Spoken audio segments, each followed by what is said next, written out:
la personne reçoit le baptême. Sortant de cette eau-là, la personne reste toujours, et je l'ai dit, la Bible montre deux étapes. La première, c'est la croyance en Jésus-Christ. Puis, il y a aussi quoi? Il y a le baptême. Il y a 5 signes qui montrent que la personne a déjà cru. Quand vous faites ce dimanche, Gloria, Gloria. Demain, vous faites Gloria, Gloria. Est-ce que cette langue-là est encore nouvelle? Ce n'est plus une nouvelle langue. À des fois, les croyants savent déjà que notre pasteur, quand tu veux parler en langue, il fait souvent Jesus, my God. Bonsoir, bonjour, très chers téléspectateurs de la chaîne Memoranda TV. Je sais que vous êtes tellement nombreux à nous suivre car vous avez toujours été branchés à notre chaîne. C'est votre humble serviteur, votre missionnaire Fabien Mwamba de l'Église universelle de Jésus-Christ, missionnaire affecté dans la station Le Serviteur, ici dans la région de Kasumbalesa.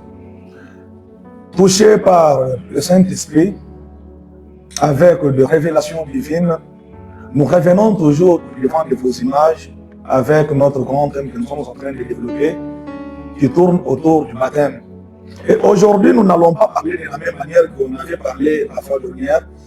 Aujourd'hui, nous allons parler sur les conditions probables afin de passer au baptême.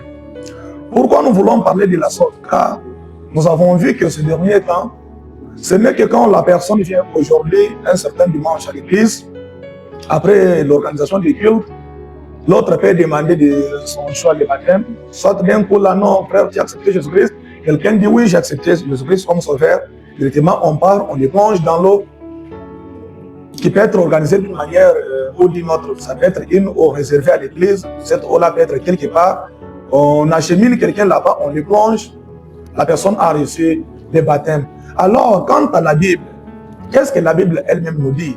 Car le baptême, c'est une loi divine. Le dernier message que Jésus-Christ a laissé aux apôtres, leur disant, il faut faire de toutes les nations mes disciples. Une fois qu'ils deviennent les disciples, ils doivent être baptisés. Et baptisés où? Comment? Baptisez-les au nom du Père, du Fils et du Saint-Esprit. Là, il y a un grand débat. À la place de ces 3 noms précités, les gens utilisent toujours l'eau. Mais je me pose des questions. C'est l'eau qui est le nom du Père. C'est cette eau-là qui est le nom du Saint-Esprit. C'est cette eau-là qui est le nom du Fils. Bon, mettons ça de côté. Alors, mon problème n'était même pas sur leur manière de baptiser, mais c'est la précipitation avec laquelle la personne est baptisée. Et je comprends directement que c'est cette précipitation-là qui fait à ce que le baptême soit juste un symbole. La personne reçoit le baptême. Sortant de cette eau-là, la personne reste toujours intacte. La personne qui volait continue toujours à voler. Combien de personnes aujourd'hui dans nos églises sont des sorciers, sont des prostituées, sont des voleurs? Mais toutes ces personnes ont déjà reçu le baptême. C'est parce que le baptême était précipité. Alors aujourd'hui, nous allons faire appel aux Saintes Écritures. Nous allons lire Marc 16. Nous allons commencer 15e verset jusqu'au 17e. Les Écritures nous disent ceci. Il leur dit, prêchez l'évangile à toute la création. Celui qui aura cru et qui aura été baptisé sera sauvé. Et celui qui n'aura pas cru sera condamné. Il y a 2 étapes. La première étape, c'est la croyance. Et la deuxième étape, maintenant, c'est le baptême.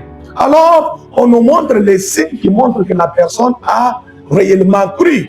Car croire en Dieu, ce n'est pas dire « je crois ». Non, je suis venu, j'accepte de donner ma vie à Jésus-Christ. Se présenter juste devant une certaine église, devant une certaine paroisse, et c'est cela qui détermine la croyance. Non, la Bible nous montre la première phase ici. C'est quand un disciple, un croyant, atteint cette étape que la personne peut maintenant être baptisée. La Bible nous montre maintenant ces étapes-là à franchir, à manifester, afin de montrer que la personne est déjà mûre, afin de montrer que la personne a déjà cru. Puis cette personne-là passe à l'étape du baptême. N'oubliez pas que je l'ai dit, la Bible nous montre 2 étapes. La première, c'est la croyance en Jésus-Christ. Puis, il y a aussi quoi? Il y a le baptême. Alors, quels sont les signes? Nous sommes sur le 7e verset. On nous dit, et ce sont ici les signes qui accompagneront ceux qui auront cru. À mon nom, ils chasseront les démons. Ils parleront des langues nouvelles. Ils prendront des serpents. Et quand ils auront dit quelque chose de mortel, cela ne leur nuira point. Ils imposeront les mains aux infirmes, et ceux-ci se porteront bien. Vous comprenez, chers frères bien-aimés dans le Seigneur, qu'il y a 5 signes qui montrent que la personne a déjà cru. Et si toutes nos églises suivaient cette étape, je pense que le baptême ne sera pas précipité. Et la personne baptisée directement sera une personne née de nouveau. Cette personne-là n'aura non plus le temps de retourner dans le péché. Pourquoi? Parce qu'il a d'abord manifesté les signes. Quels sont ces signes-là? On nous dit que la personne soit à mesure de parler de nouvelles langues. Et point d'interrogation.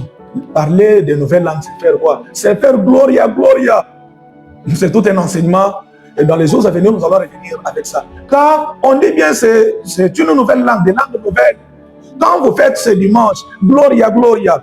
Demain, vous faites gloria, gloria. Est-ce que cette langue-là est encore nouvelle? Ce n'est plus une nouvelle langue. À des fois, mais les croyants savent déjà que notre pasteur, quand il veut parler en langue, il fait souvent Jesus, my God. Ce n'est plus une nouvelle langue. Alors, quand le disciple, la personne commence à parler de nouvelles langues, on observe. On attend jusqu'à tel point où la personne doit commencer à chasser les démons. La personne a la capacité de chasser les démons, a la capacité donc de saisir les serpents de ses mains. Et le serpent n'a aucun fait sur lui. La personne qui est déjà capable d'imposer les mains sur le malade, et le malade reçoit la guérison. C'est dans ce moment-là qu'on peut passer maintenant à la deuxième étape, la deuxième phase qui est du baptême. Je parlais pour le baptême précipité. Et beaucoup d'églises, beaucoup de pasteurs n'attendent pas donc l'accomplissement de cette première phase. Ce n'est que la personne vient à l'église aujourd'hui, demain le lendemain, la personne reçoit le baptême. Et ce baptême-là, vous en êtes tous témoins. Le fruit est zéro. Car il n'y a ni repentance, il n'y a ni aucune nouvelle vie. La personne doit demeurer toujours telle qu'elle était. C'est pourquoi nous avons des églises pleines, des gens qui font toujours du mal, des gens, des meurtriers, des voleurs, comme je le disais. Donc, tous les péchés continuent à régner dans nos églises quand bien même le baptême est fait. La raison, c'est quoi? Le baptême est précipité. Il fallait d'abord attendre la phase de la maturité. La personne montre réellement qu'elle a cru. Et c'est en ce temps-là que la personne peut recevoir des baptêmes. En tout cas, je suis tellement ouvert au débat, je suis tellement ouvert à des préoccupations, je suis tellement ouvert à toutes les questions qui peuvent venir pour parler sur ce précieux sujet sous thème les baptêmes précipités. Et je vous ai dit les baptêmes précipités, les conséquences c'est quoi? Les gens doivent rester toujours tels qu'ils étaient. Aucun effet de baptême. C'est pourquoi vous allez trouver quelqu'un qui reçoit le baptême aujourd'hui dans l'église X, le lendemain il est baptisé dans une autre église, mais sur le lendemain quand il se trouve dans une région là où il n'y a pas son église, il entre dans cette église-là et il est obligé de recevoir encore l'autre baptême. Un baptême précipité fait avec une eau qui n'est pas spirituelle, une eau qui ne peut jamais calmer la soif. Les baptêmes médités, les baptêmes spirituels dont nous sommes en train de parler ici, est capable de mettre fin à chaque soif. Et la soif dont nous parlons ici, ce n'est pas la soif de boire de l'eau, c'est la soif au péché. L'unique baptême qui peut mettre fin aux soif de péché, ce n'est pas le baptême précipité. Ce n'est pas un baptême fait d'eau, mais c'est un baptême médité, un baptême orienté par le Saint-Esprit, un baptême selon les Écritures, un baptême selon l'enseignement du Christ. Pour ceux-là qui avaient déjà été baptisés précipitamment, vous avez trouvé qu'après le baptême, votre vie reste intacte. Je vous demande de chercher la main du Seigneur afin que vous receviez un baptême bien maîtrisé. Un baptême qui attendra à ce que vous receviez d'abord les 5 signes. Après les 5 signes dont nous avons parlé ici, vous allez maintenant recevoir les baptêmes. Vous verrez que tout ira bien dans votre vie. Vous serez délivré car vous allez quitter une ancienne vie. La vie de péché, la vie de malédiction, la vie de souffrance. Le baptême, c'est une clé. Le baptême, c'est une bénédiction car régénère la vie d'un croyant. Alors, si ce baptême est mal fait, n'a aucun fait. C'est pourquoi beaucoup de gens vont rester toujours dans des vies anciennes, dans des souffrances, dans des maladies. Pourquoi? Parce que le baptême a été précipité. Quelle est ma prière de ce soir?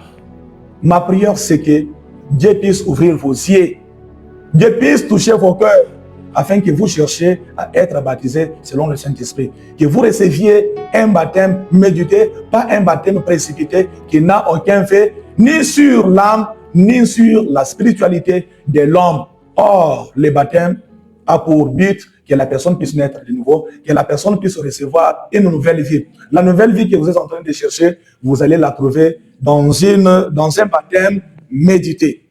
Alors, restez toujours connectés à notre chaîne Memoranda TV pour recevoir encore beaucoup de prédications. Ouais, c'est pas Memoranda.